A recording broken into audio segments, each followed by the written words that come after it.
Hi,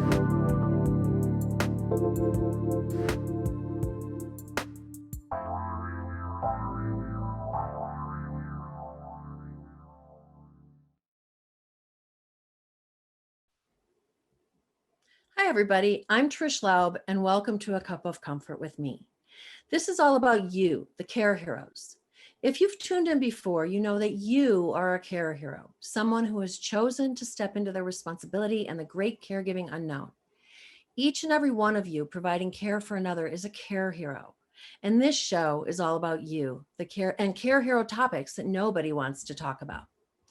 Now, over the holidays, I had an amazing experience. I signed up for a virtual group session about which I knew very little. I left that experience feeling different, more specifically, empowered. I want to save the details for my guests to talk about, but it loosely involved the concept of art therapy, but it was much more. So it got me to thinking, what is art therapy really? Do you know? Because when I really thought about it while prepping for the show, I realized I kind of knew, but I really didn't. You see, if you'd asked me about music therapy or dance therapy, I could probably tell you exactly what it is and how it works. I've danced to music my whole life. I teach a fitness movement class based on it. And I used music to connect with my dad, who is living with Alzheimer's. But art therapy, so I kind of laugh because anybody who knows me knows that I am not an artist. I can barely draw a circle. So thank goodness I have other skills. So I want to spend some time talking. Oh, so I'm sorry, when I was prepping, I spent some time talking with my guest. And what she shared is that art, like movement, is one of the first forms of expression even before language. And I think that every parent knows that the value of art is about the way their child sees the world around them, and sometimes the representation of how they feel about it, rather than its artistic sophistication. In short, some children may become artists and others, like me, not so much, but there is still great value in the simplistic artwork that they create. Art is a transformational process for the creator and for the viewer. It is a non-threatening, nonverbal form of communication that can convey the artist's energy with each shape and color better than words alone. You see, art, like the connotation of words, can evoke emotion and helps our emotional and spiritual body to speak when words are inadequate. Symbols bind us to the universal language of humanity's joys and struggles. Just think emojis. When I did the group session, I learned that creating art is not just for the artist. It is for anybody who wants to express themselves, reduce stress, and connect to their own spirit. And I learned that no artistic experience or talent is needed to benefit from the experience, as I have absolutely none. While I was having the experience, I kept thinking that it would be so helpful, not only to all the care heroes out there listening, but also to those for whom they provide care. No matter how much or how little each participant can actively participate in the experience, because merely being present during the experience can affect change. It is something that could be done together to create a shared experience and benefit both in similar yet different ways. My guest today merges art, myth, symbolism or symbology, spirituality, and mindful practice to empower others on their journey. Now, before I introduce my guest, I want to remind everybody that some of the information from today's show will be available in a downloadable PDF on the CareHero radio page of my website, Trish Laub, that's Trish, Laub, Laub as in boy.com after the show. So, Reverend Lynsie Buteyn is the president and founder of the nonprofit Bridges to Empowerment. She is the author of the upcoming book, Blooming Out of the Rough, that details some of her health challenges and how she used art and the study of symbols to empower her healing process. Blooming Out of the Rough offers a blueprint to restore one's equilibrium when facing illness or other life transitions or challenges. Reverend Lynsie practices integrative ministry by helping people to formulate a plan to support their best physical, emotional, and spiritual health for their personal circumstances. Welcome, Reverend Lynsie. I'm happy to have you here today. Thank you so much for having me on your show. Well, it's a pleasure. as I told the audience already, I attended one of your group sessions with very little information. And then when we spoke after that, you shared with me how you were inspired by art. Can you share some of what you shared with me with the audience? Yes. So my relationship with art began when I was hospitalized for long periods of time. Before I became ill, I avoided art. I have a neuromuscular disease that made it difficult to use my hands. So art actually was a stressful thing for me to do. But then after having to be hospitalized, started to see art as an act of rebellion. Because although I felt powerless over my body and where I was, I could determine what I looked at. I started drawing pictures of flowers that my nurses would hang on the walls of my hospital room. These pictures became a way that I felt more empowered and could be seen by medical staff on a level that was deeper than my physical state. It gave me an identity and a way of connecting that wasn't based solely on what was wrong with me. Of course, being young at the time, I was often frustrated that I couldn't meet my educational goals that my peers were. And I felt like they were often just passing me by. So then something happened that shifted my entire life. A hospital chaplain, a man who later would become one of my great mentors in this work, he listened patiently to all my frustrations. And then he told me that he would hear hospital staff remarking that they lingered in my room because they felt recharged in it. And he looked at my paintings and he said, "Flowers don't do anything. They just are. You are like flower." Well, this changed my entire self perspective. I saw that I could just be, and this was enough. If I allowed myself to truly bloom out of the rough in my own life, I could just be. So this introduced me to the whole idea that what the art I was creating had actually a wisdom that I needed. And so after this point, I started drawing all kinds of nature symbols and listening to the messages I needed from them. So this was how I came into the world of using art, symbology, and listening for their messages.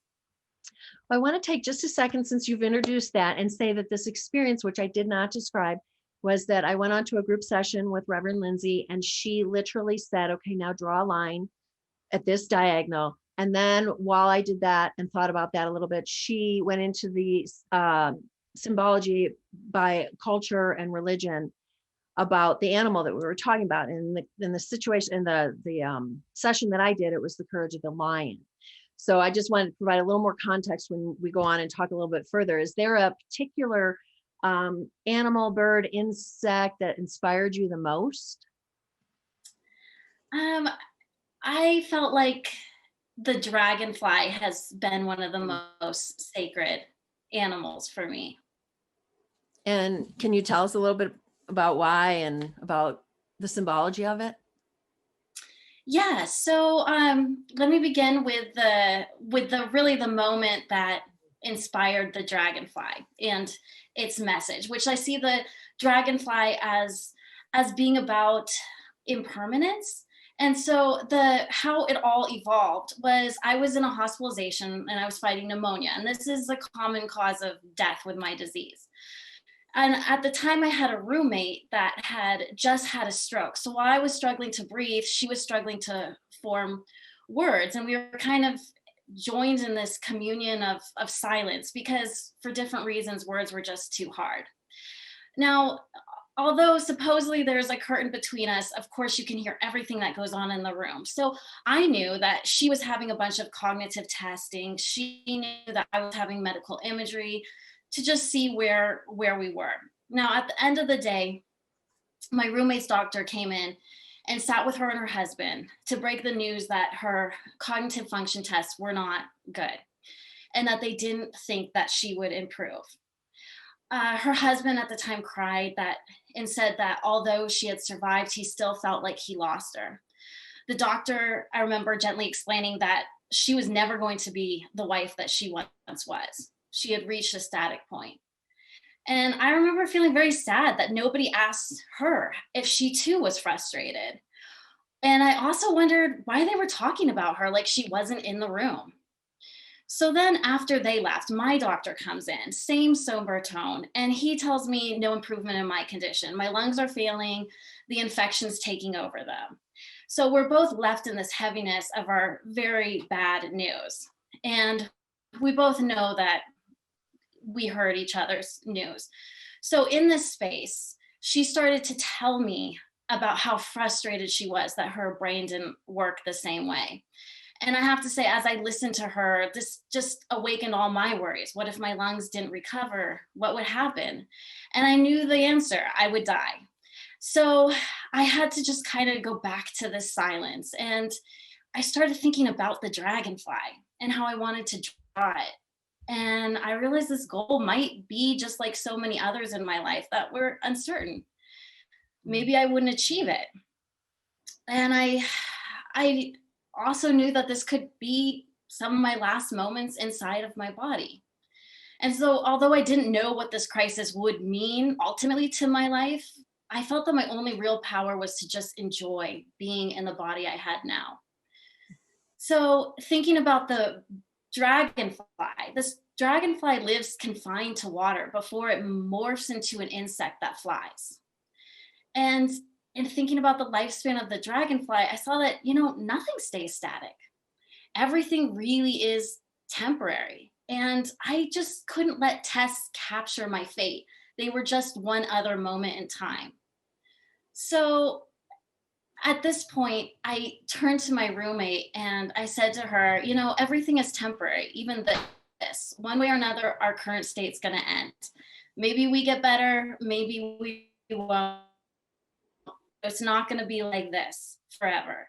And then she just sat silent for a moment and then burst into this really like big laughter. And she's like, I really like that.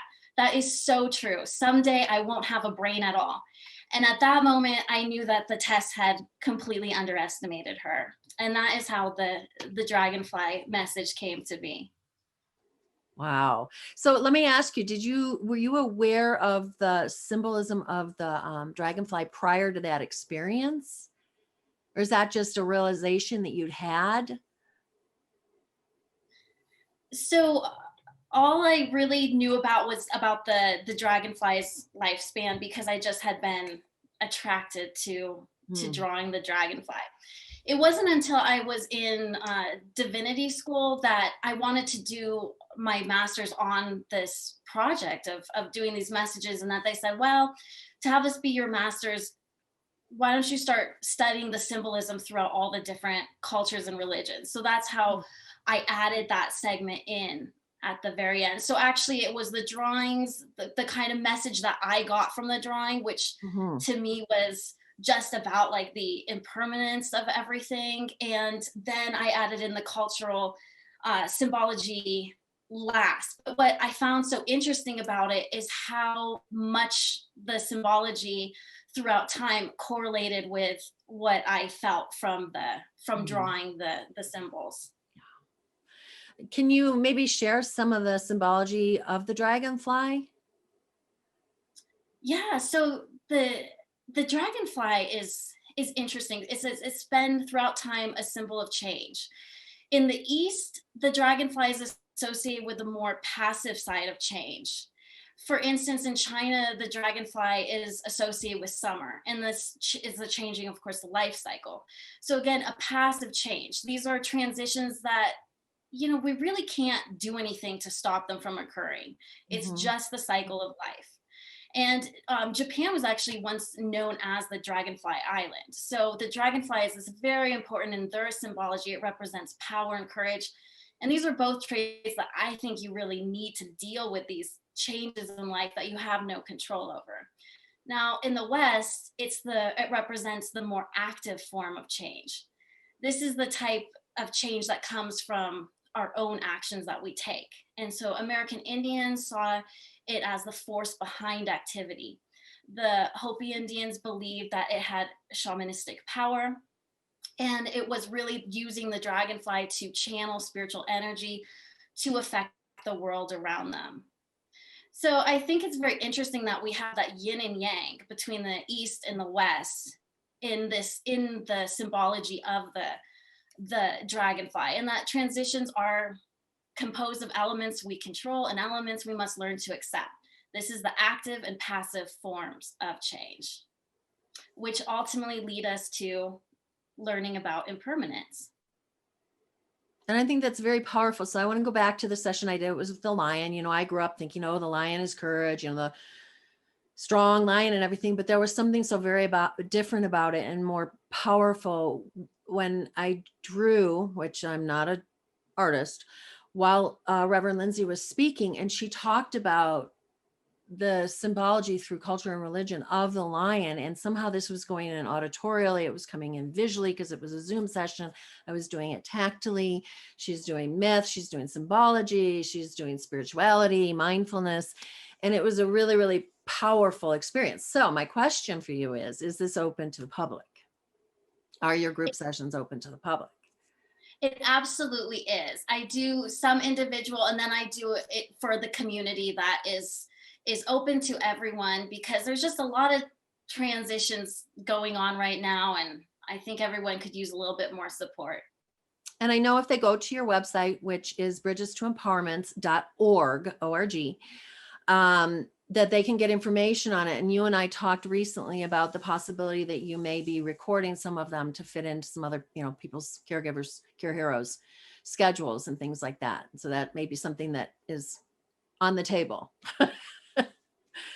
Because Yes. CareHeroes don't always get to pick what time they're available to do things that are good for them. And I hopefully the whole audience can understand that, this is not something that's just valuable to you, but to have the person that you're providing care for, even if they cannot draw a straight line like me or a circle or whatever, just to maybe you guide their hand, or maybe you help them, maybe they're just drawing their own thing, and that's cool because it's all coming in multi-sensory. And I think that's really, really important. The book, when is your book going to be available? No pressure here. I know, right? Pressure, but is it in the works, and where are you with that? Yeah, it should be. It's in the end stages, so it's in the editing process. I have made a New Year's resolution that I'm going to stop adding more animal symbologies, because I keep doing that and it slows it down. I completely understand that. So maybe this year? Yes. Okay, great. So that's something else that people can go to your website and sign up on your contact list for notification when that's going to be available as one of your group sessions. So we have a couple minutes here before we got to kind of wrap things up here, but can you give me kind of a like one word name of an animal and what maybe their symbol means? Because I know you've done a lot of them. I've been on your website a lot. So another one that I love is the bear, which is about going within to nurture yourself. Ooh, nice. Hibernating, maybe, kind of. I don't know. Yeah, absolutely. There you go. You're getting the symbolism. And that's so interesting too, because we do just instinctively know this symbology of what animals invoke within us.